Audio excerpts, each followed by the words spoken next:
Okay, so in the last video I talked about degrees of freedom. I'm going to talk a bit further about what degree of freedom is, how we calculate it. Okay, so from a previous example, let's imagine we've gone out and we've carried out a survey. Okay, we've collected the colour of t-shirts of a series of people.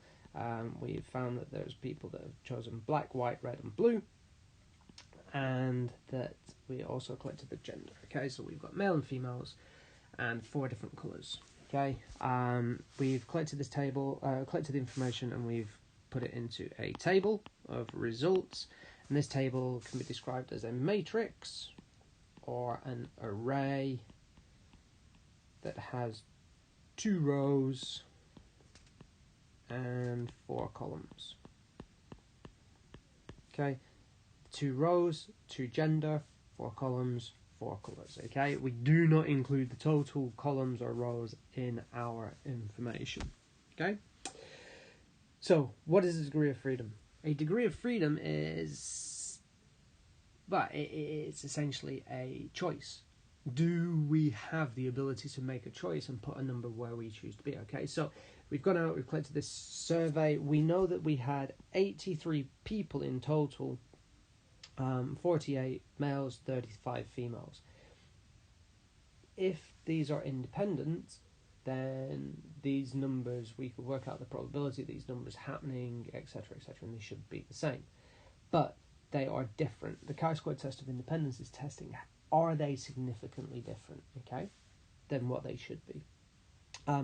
But we're talking about degree of freedom, we'll talk about an independence test shortly. So if we look at these 2 numbers, okay, 48 and 35, they have a constraint that they must add to 83, okay? They must add to 83. Likewise, 12 and 46 must add to 58. 33, 42, these 2 numbers must add to 75, 57, etc. And the rows must add to 150 in both cases. Alright, so we've got 8 numbers in white, and we're going to work out what numbers have we got some choice over, a degree of freedom, okay? So let's look at the number for male black, okay? So let's say we've got 8 numbers. Can we pick a random number and put it in this rectangle? Yes, we can. Okay, we can choose happily all day long any number, it doesn't matter. Okay, we have a choice of what number we put there, but because of this 83, we cannot choose the number that is attached to the female black. Okay, that is dependent on what happens with the male black.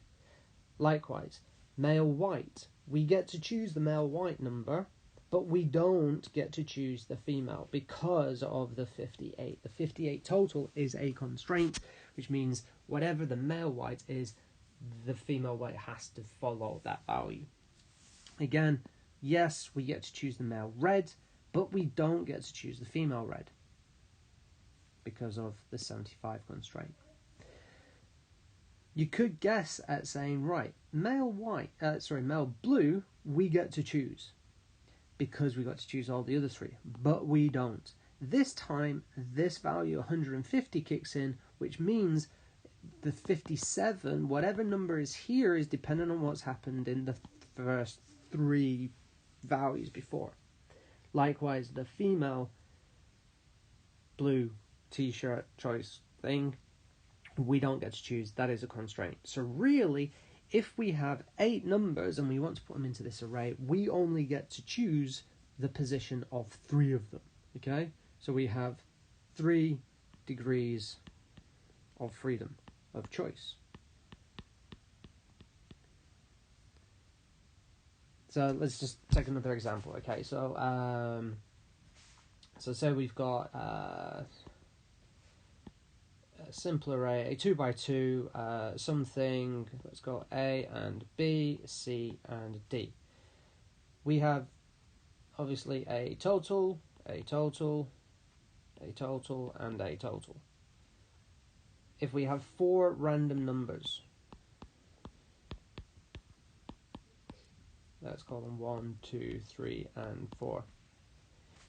We can, for this first rectangle, we get to choose any of those values. Any of those, okay? Any of those can go in there. But this square depends on what we chose in the first place because of this constraint.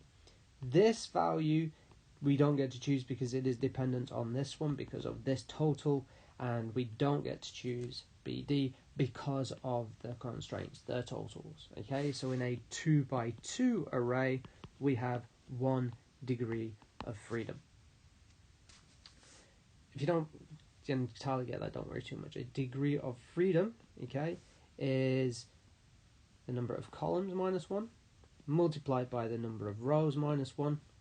That will give us the total degrees of freedom. So now, if in this example above, degrees of freedom, there are 2 columns, there are 2 rows. 1 times 1 is 1. In the previous example, the degrees of freedom, there were 4 columns minus 1, 2 rows. 3 times 1 is 3. Okay, we'll come back to degrees of freedom later.